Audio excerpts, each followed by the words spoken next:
Hey everyone, welcome back to The Moment Live. It's your pal Meredith Lynch. I'm joined as always by my friend, partner in crime, Rebecca Sananès. We are not in the studio today. We are still doing this bad show remotely, but we will be back in studio on Tuesday. And I can't wait to be back, Rebecca. Have you missed seeing me this week? So much. I told you, I had a dream this week that we actually did commit a crime together. Nice. Yes. White collar? No, I won't say what we did because, we were Thelma and Louising this shit is what I'm trying to say. Thought crimes, if you will. Thought crimes, exactly. Which is, I feel like, one of the things that we're going to talk about today. Really?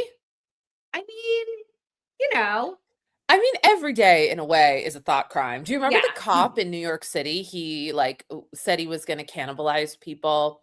I think there was a documentary made about him. He said he was going to he was online dating, but I also believe he was married, which is probably the thing that upset people the most. But he had elaborate plans to cannibalize women or some of the women that he was dating. But then it turned into but he never actually did it. Wait, is this Armie Hammer? No. I'm joking. But he was, okay. I was like, I'm not that familiar with that story. I have to be honest. I don't either. I don't either. I just know he's accused of wanting to cannibalize people. Cannibal Cop. That's what the documentary was called. Anyway, maybe we'll do a watch party of Cannibal Cop. I think it's Julie Klausner's favorite documentary, so maybe she would join us. That could be kind of fun. Anyway, there's so much going on in the news today, and we're going to talk about it all today. What are our top stories? Well, first of all, the division in MAGA is really kicking up a notch. And it's always interesting to see how that falls when it comes to the Democrats. And some of them are suggesting that we welcome some people into the party. We're a big tent. This is what I meant by thought crimes. This is what I was like, maybe this is a little bit about thought crimes. It's who's allowed to say what and how we let them in. So sorry, this was what I was referring to. Go ahead. Oh, that's wild. Because I thought you were referring to Lena Dunham's Famesick. I'm not even kidding. Yeah, they're all thought crimes, I guess. Yeah. But so we're going to talk about that. We're also going to talk about Lena Dunham's Famesick and the Adam Driver allegations. And then I'm so excited. We have Representative Lauren Underwood joining us today. We can talk a little bit about Eric Swalwell, RFK Jr., Black maternal health. I got 4 DMs after I showed the pic that we had her on, being she's amazing. She does so much for women's health. So really excited to talk to her today. People are excited. Yeah. People are excited about her. Millennial queen, no less. I know. Okay. Doesn't it also when I see somebody like that and she's so accomplished, I'm like, oh my God, what have I been doing with my life? Trust me. I know. In fact, I feel when we talk, there was something about the Lena Dunham of it all that makes me feel that way too, where I'm like, wow, she's 40 now. We're not in our 20s. Are you sure? That's crazy talk. Time is a construct. But anyway, let's get into it. Trump has continued to be picking fights with the Pope, and Pete Hegseth has also gone biblical. He's been reading passages from the Bible that actually turn out to be from Samuel L. Jackson in Pulp Fiction. Great movie. I mean, in a way, biblical. Isn't it extremely biblical, and also isn't it exactly what you think that Pete Hegseth is pumping iron watch? It is so on brand. You know what's funny? I actually don't think of Pete Hegseth as sort of sophisticated enough to even care about a Quentin Tarantino movie. That's fair. But I could see him having a poster on his wall, Yeah, in college, because that's what everybody else liked or something. Totally. But I just don't see him being somebody who, has seen Pulp Fiction in the last 25 years or I don't know. But I do think what's interesting here is it kind of kicks us off to this recurring conversation that we're starting to have amongst Democrats about these cracks in MAGA that are happening. And I want to play this clip. We have this clip from Rep. Ilhan Omar, and she was on Pod Save America, and she has some ideas about Marjorie Taylor Greene. So why don't we play the clip and then we'll talk about it. Very fascinating, especially about Marjorie and Candace, is that they are not just coming out like the other ones that you'd mentioned, where they're saying this action is wrong, right? They're saying, I am done with you. And I think that we should give them credit for that. The fact that they have gotten off the sycophant train and are saying, we trusted the wrong person. We are sorry for that. And we need all of you to wake up to the fact that you've also trusted the wrong person, I think is an important thing for us to put our arms around. Interesting. Hot take, yes or no? Hot take. Well, I mean, I don't know. I'm like, I want to like truly talk this out with you, because there's a part of me that's seeing Democrats start to do this thing where they're like, Tucker Carlson, Candace Owens, Marjorie Taylor Greene, like they're starting to be like, what if we like build a coalition of the working class around this? Ro Khanna's been doing this too. And there's a part of me that's like, I don't know, like these people have like trashed our nation in so many ways, got us to the place we are, and are virulent anti-Semites in some cases.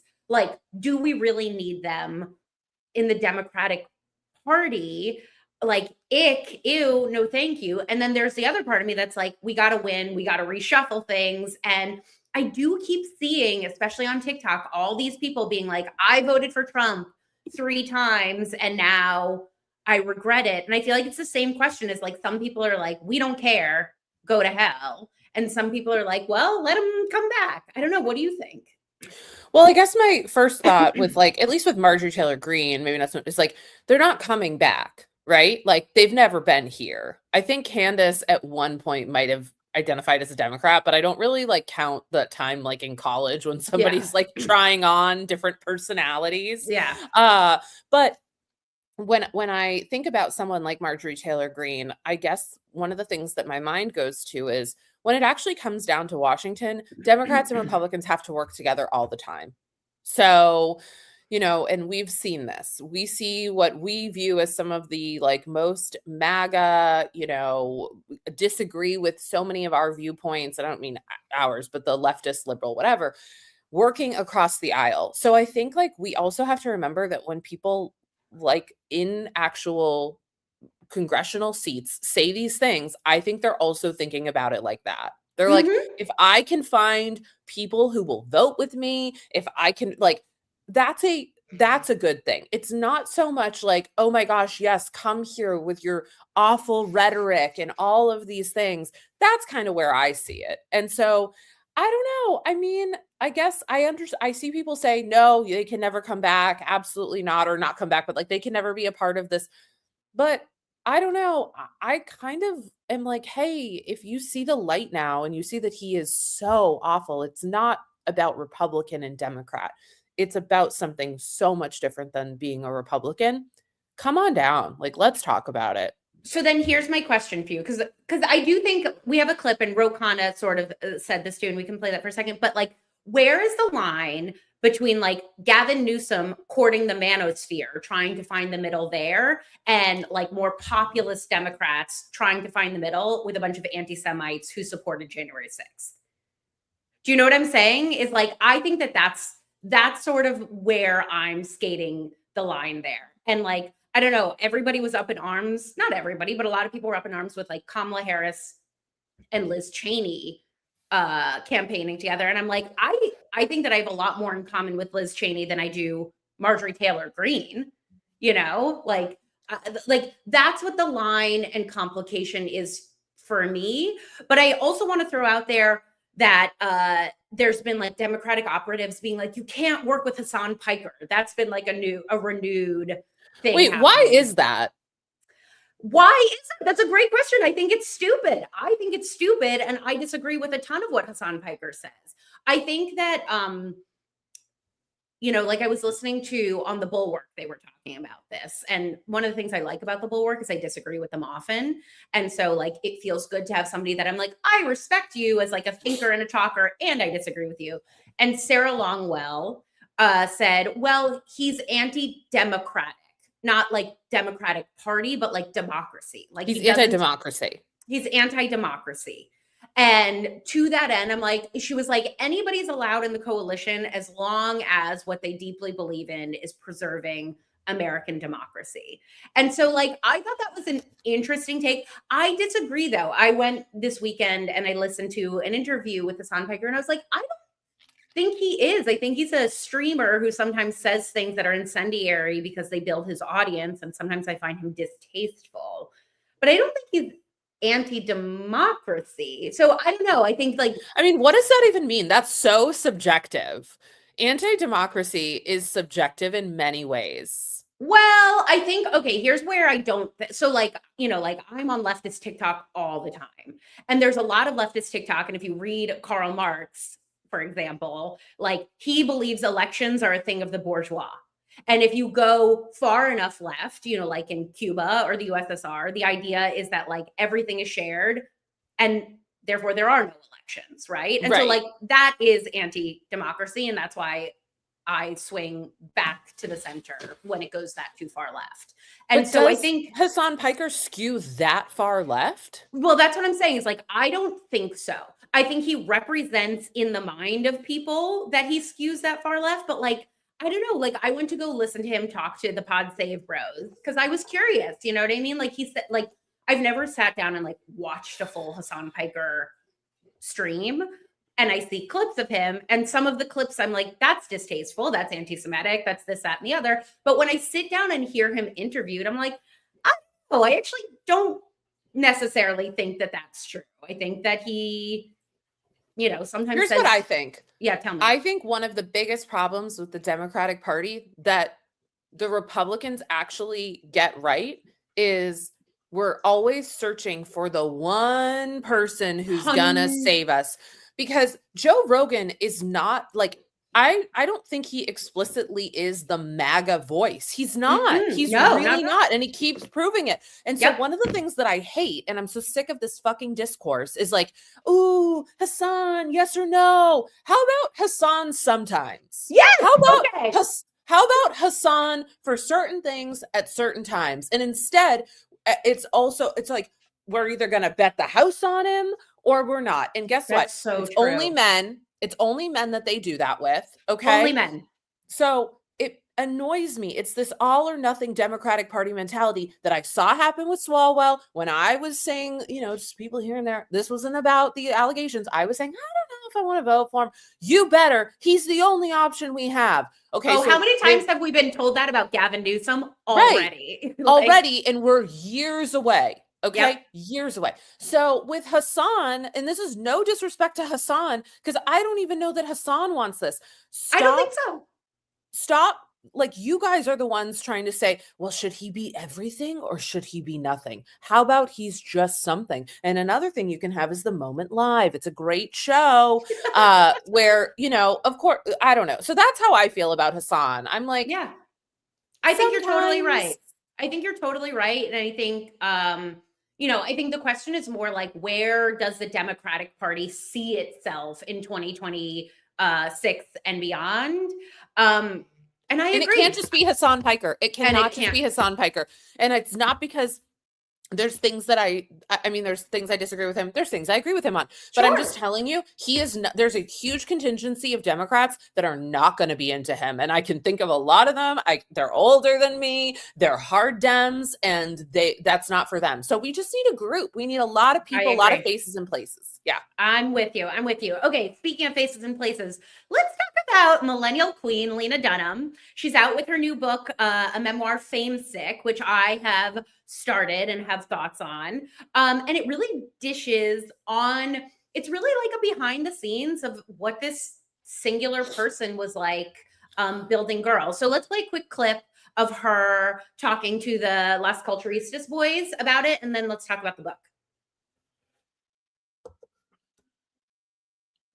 To me, we think the most important moment of anything's life is when it first comes out. But actually, you don't know the role that anything plays until it's been in the world for a long time. Right. Like when we were making Girls, there was so much sort of feedback. Probably more, we had more people reviewing it than watched it. Honestly. I believe this, and I agree. Yeah. And I feel like that is key to the book, is like, and key to Lena Dunham as a person is like, you made the point, is like, she's so polarizing, even when even when we were watching her as a fan. So it's the 10-year anniversary, I think, of like the end of the show. And like, it was such a different era. I've never gone back and rewatched it because as much as I loved it, like, it's almost like it's so real to me. Like, I'm like, I don't know if I'm ready to go back and rewatch a version of my 20s in Brooklyn, like struggling. Molly McAleer, our friend, always accuses me of being a Marnie. And my friend said to me, I would never say that to your face. So there's that. And then, it's funny because I was thinking about Lena Dunham yesterday while I was sitting in Boston Common, just thinking about Lena Dunham. And I thought, like, you know what? Lena Dunham is the, like, sure, make fun of the girl who took a risk. Make fun of the girl who did something creatively. Like, that actually is it. Because I think a lot of criticism of Lena Dunham comes from the fact that people wish that they, like, actually sat down, wrote the fucking thing, 100%. Did the fucking thing, made the fucking thing. And like, it's not even like, oh, then she got all these opportunities. No, like, she was just writing, and that's how she got discovered. And she is like, she to me is the good definition of get your fucking ass up and work. It seems like nobody wants to work these days. It seems like nobody wants to work. It was really interesting. So I'm about a quarter of the way through the book, full disclosure. And part of what's delightful about it is she was part of this like world of people that are now like indie darlings who are in the mainstream. So she had a little office with the Safdie brothers that she met like by chance going to like South by Southwest or something. She was pals with Greta Gerwig. Like, they really were just like New York kids trying to figure out the art world. And then she makes this movie, Tiny Furniture. Did you ever see Tiny Furniture? No. Oh, Tiny Furniture is actually really great. She premieres it at South by Southwest, and then it becomes, yes, I do know this. Yes. And that's really what kicked off Girls. And then, it just like is fascinating. It's like the era of the personal essay, and she really made Girls. Girls really is a personal essay in a lot of ways when you read it, because in the book she explains how she was having this sort of like affair with this slightly older man who basically, the way she describes it, is like exactly how we see the character Adam and Hannah on the show. Like, it is almost verbatim. And then Adam Driver comes in and is like very much himself. Like, there's been a lot in the media about like, there's allegations against him. But like, this is my hot take, and cancel me if you want to. It's like, I actually don't think he came off that bad. Like, I don't even think Lena Dunham was writing him to be like, look at how awful he was in the background. I think she like has this like weird respect for him, and like, he's like an uncomfortable person, but he's almost exactly portrayed in the book as a real person as the character Adam on the show. And so the whole thing is just so like personal essay 2010. Hot take. The least interesting thing about Girls is Adam Driver. Yes. Well, actually, can I say, she says this, she goes through and she talks all about the casting and how challenging it was to cast all of the girls. And she said, interestingly, when it came to cast the guys, it was really easy because they were sort of like incidental characters. Like, they didn't really matter as much. And I was delighted by that in a lot of ways, to be like, yeah, this really was like, I really do think Lena, for better or for worse, is like a special feminist character in the culture. Like, she did do something unique, Yeah. Somebody asked, is she polarizing because of her aesthetic or her talent? And I think that the aesthetic is the cop-out, but the talent, if you scratch the surface with most people, and like thinking about the like discourse on the discourse, I think a lot of the discourse on the discourse is rooted in jealousy. Like, that is where I see it coming in. So the one thing that I will say, I was watching her on a clip with Jenna Bush Hager, and one of the things that I heard her say that really like resonated with me is, she was like, during the show on blogs and things like that, there were so many comments that were made about my looks, my weight, my what, all this kind of stuff. And she was like, it's fine for me now, like, I've processed whatever, but the fact that those things exist out there and other people find the show and then they see those comments, like, that's what hurts me. And I feel the same way about like when people come on and like just like tear me apart for my looks on social media. Like, I'm like, I don't really care, but like, I don't want other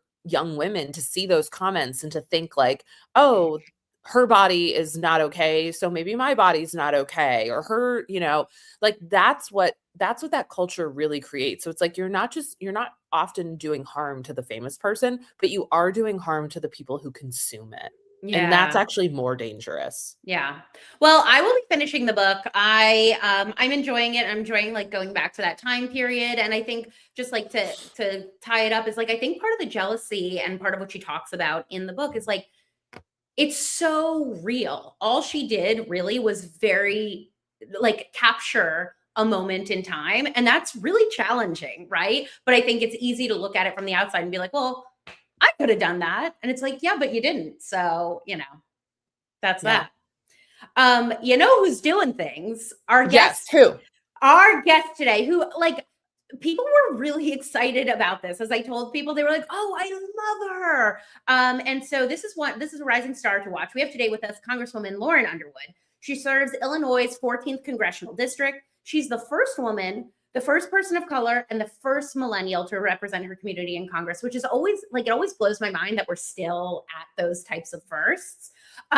She's also a registered nurse, the co-founder and co-chair of the Black Maternal Health Caucus, which addresses America's Black maternal health crisis in Congress and advances policy solutions to improve maternal health outcomes. We're going to talk about it with her now. Representative Lauren Underwood, do we have you in the... Hello.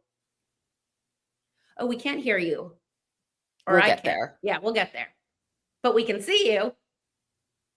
Hello. In the meantime, oh, there we go. Okay. Hi, it's so nice to see you. Good morning. Thank you for joining us, Representative Underwood. Thank you.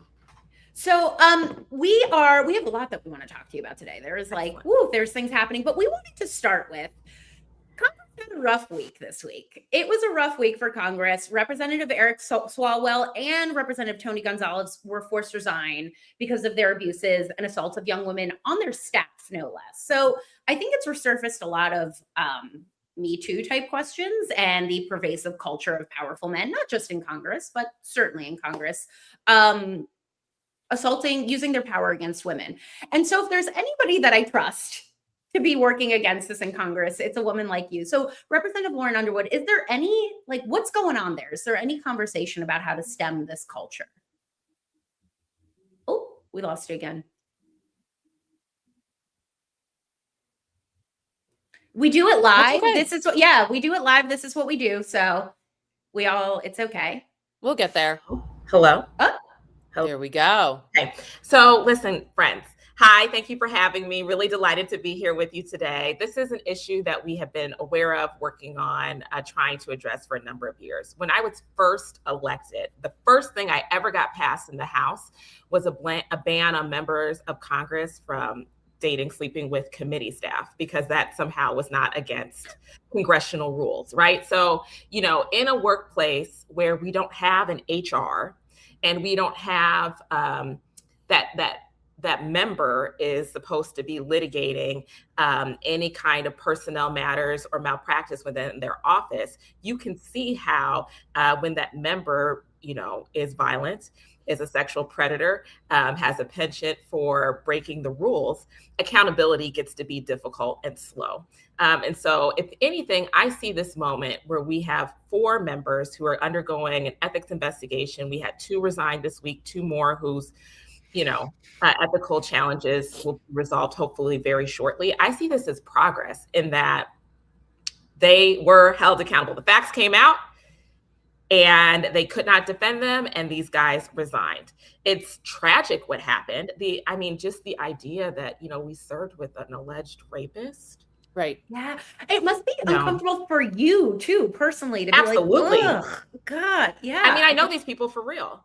Right. They're my coworkers. You know what I mean? It's not like somebody that, we may have just heard of. No. And so, I hope that any staff person feels comfortable raising their hand and reporting mistreatment. I hope that this shows that the American people will not stand by and excuse this violent, predatory behavior. one of the things that has come out of this is they used to be very, very happy to tell you that they were best friends, Senator Ruben Gallego and Representative Eric Swalwell. I've never seen two acquaintances ride camels shirtless together. But one of the things that, is now sort of coming to light is, well, what did Senator Gallego know? If Senator Gallego knew things about Representative Swalwell in regards to the, acts of violence that he committed or things that were being brought to the attention, because we had on Mrs. Frazzled the other day, she's telling us 2016, 2019 CNN investigations into this man. So if Senator Gallego knew things, what kind of accountability do you think he should be held to? Well, I mean, for sure, they're best friends. Okay. So like, people find like their real life best friends, and it's really nice to see. And it's like very well known. And I'm sure he's devastated, and I think that there's a little bit of a difference between people who knew information and people who participated, who covered up, who, were an accessory. And so I think that, these questions are all appropriate. I have been pleased that Senator Gallego is being forthcoming and engaging with the media. And I think that all the facts will come to light with respect to Eric Swalwell's conduct, the allegations that these brave women are bringing forward, and that, additional scrutiny is coming for all of us. And so I think, I just think knowledge, there's a lot of rumors. There's a lot of, so-and-so is a bad boy. They like to date around. They like to hang out. We say casually, like, so-and-so's outside. There's a lot of people who are outside kicking it, okay? There's a lot of people who are single and everybody knows it. And there's a lot of casual behavior. What is inexcusable is sexual assault. Inexcusable is that power dynamic with your staff. And then, participating in that unlawful activity. I think many people were aware of the rumors. Yeah, that's what it sounds like. That's what it sounds like. I think that's what's upsetting women everywhere is we're like, we know that we know that like how are we not holding at the highest level these people accountable? And you know what he told me? When I met with him on a small creator call, I haven't told anybody this. When I met with him on a small creator call, the thing that I asked him about is my special interest, which is that I believe private equity needs more guardrails on it. Representative Underwood can come back another time. We can talk about that in hospitals. But I said, hey, I think private equity needs, and he was like, I'd love to meet with you about that. I'd love to meet with you about that. And I was like, I told you guys, and I made another video, something about him. He gave us his personal cell phone number in that small little group. And I thought that's sketchy. And also saying, oh yeah, I was just like, red flag. And it just, there's something about him. And, we as women are trained to push that down because it's like, take every opportunity you can get. But, and now, unfortunately, there's so many stories like this. And we can't fault women who were told like, hey, he's like, I'll help you. I'll help like get you, I'll help introduce you to people. Like taking his power and using it like that. So disgusting. I will just tell you that there's many people who just aren't good people. There's many people who seek additional political or professional opportunities that like I personally would not recommend them for. There is not really, I would say, a culture where it's constructive for me to just talk about my opinions of people, right? And so I do think that there's a little bit of some of that. Like some things are just known, but there's no reason to share it. And I'm not saying that everyone knew that, there's sexual assault and someone's dating their staff and, whatever. But like this stuff on Tony Gonzalez, his local newspaper reported on this 6 months ago. Oh my gosh. This stuff on Corey Mills. There's this guy on Twitter, Roger Solander or something, who's been investigating Corey Mills for over a year and reporting on it. None of this stuff It's just not new. And so, whether or not people are paying attention, whether it gets amplified, whether, there's an actual investigation, that's different than like knowledge in the public sphere. And that's where I think I would like to see this conversation kind of progress, because it's, is the bar criminality? That's such a good, or is it just you're a shady person and you shouldn't be a leader? That's right. Yeah. Speaking of which, that's a great transition for who I want to talk about next. He's probably done something criminal, allegedly, in my opinion. Yesterday, Secretary of Health and Human Services, RFK Jr., testified in front of the Congress Ways and Means Committee. It was explosive at times. We want to play a quick trip. Well, it is a trip. A quick clip from your colleague, Representative Terry Sewell.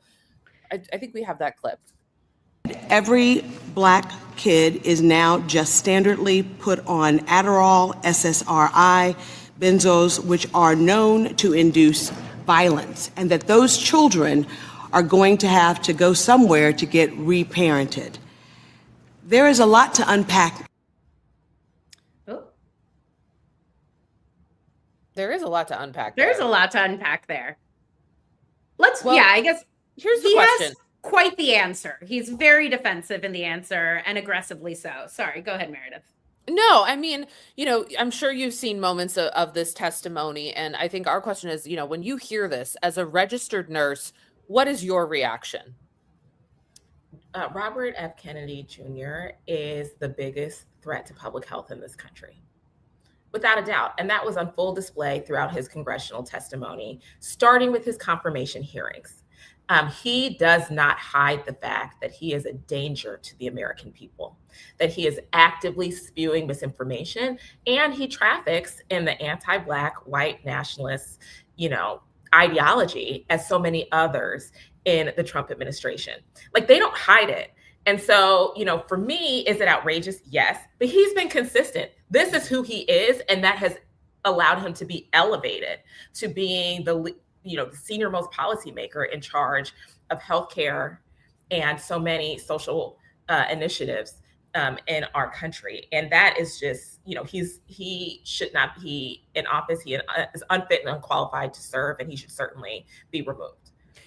Do you, we saw Pam Bondi, Kristi Noem, after fiery hearings, get the chopping block from Trump. Is there any chance that RFK is on that list, or do you think it's just like reserved for white women who throw themselves at the mercy of the Trump administration? Oh no. Yesterday we had a hearing at Homeland Appropriations. I, questioned the ICE director, and he submitted his resignation last night.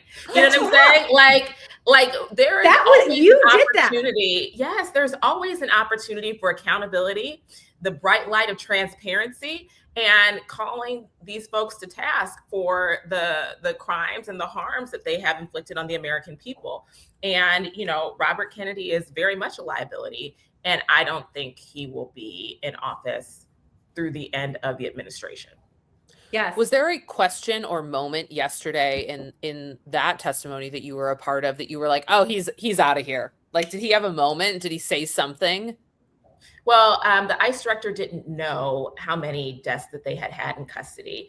And he admitted that there was no policy or guidance put out to ICE officers or their contracted vendors, these private prison operators that run the detention centers, reiterating how unacceptable any death in custody is. And so if you don't have a policy that says we want 0, and then you're also not holding the folks accountable when they are being charged with homicide, killing people under their care and protection, then I don't know how you expect to change what's happening, the outcomes. And so he was like, oh, we're having more deaths on record because we have more detainees. And I was like, sir, you have more money, you have more officers. Like, what are we talking about? That's not an excuse. It's about poor leadership and a culture that accepts these deaths as routine. And that right there is un-American. Good for you. I can't believe he did not know. I know it. It's 16 people have died in ICE custody since the beginning of 2026. We have people dying from, there's a Haitian man from Massachusetts who died of a toothache because it got infected. So it's Tragic. absolutely shameful. Yes. Yeah. Yeah. Emmanuel DeMoss is his name. I want to make sure I say his name, Emmanuel DeMoss. But yeah, I think that's, thank you. Thank you. Thank you. Speaking of thank you, before we let you go, one of your passion projects is the MOMNIBUS bill. Yes. And I want to talk about that really quick. So I'm going to explain it, but you tell me where I'm getting it wrong, where I'm missing pieces. It's legislation geared at ending the maternal health crisis in America, which disproportionately and seriously affects Black women. It was co-sponsored, I believe, by Senator Cory Booker. My question, first of all, did I get that right? What am I missing? Yes.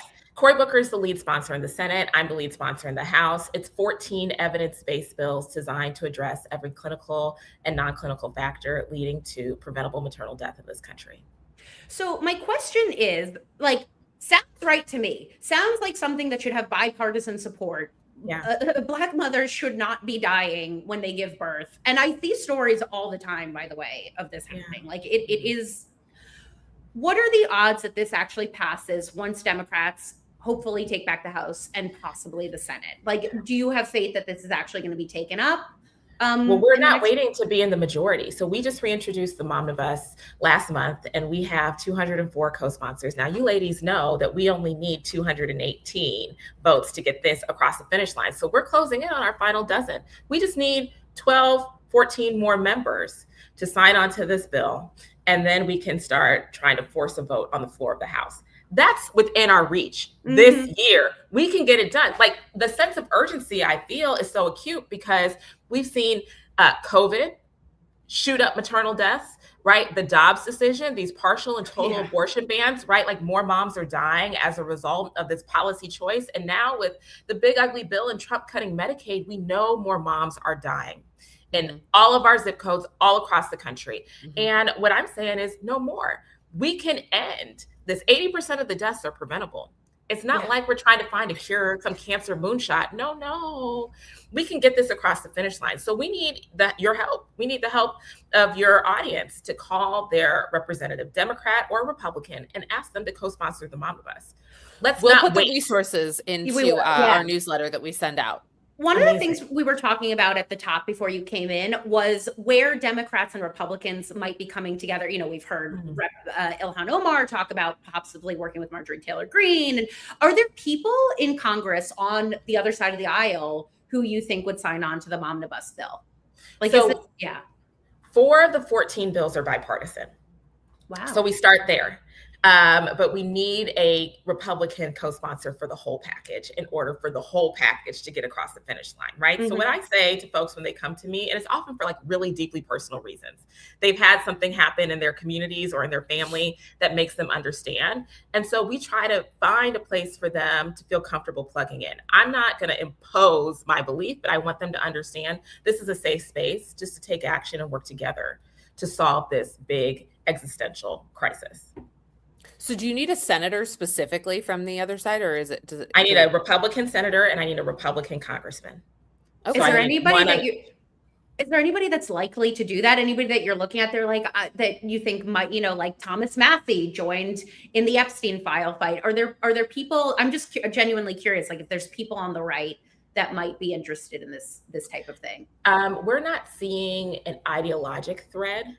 It's more people who maybe do work with moms and babies in other spaces, right? So maybe they're really animated around infant mortality, or maybe they're really animated around, some kind of other very specific disease issue. And that this is a plug-in. One of our Republican co-sponsors does a lot of work with nurses. And so then, it's an easier entree point. And so what we try to do is just have conversations and create a low stakes, comfortable environment. Not that we will vote you out if you don't co-sponsor. That's not what it is.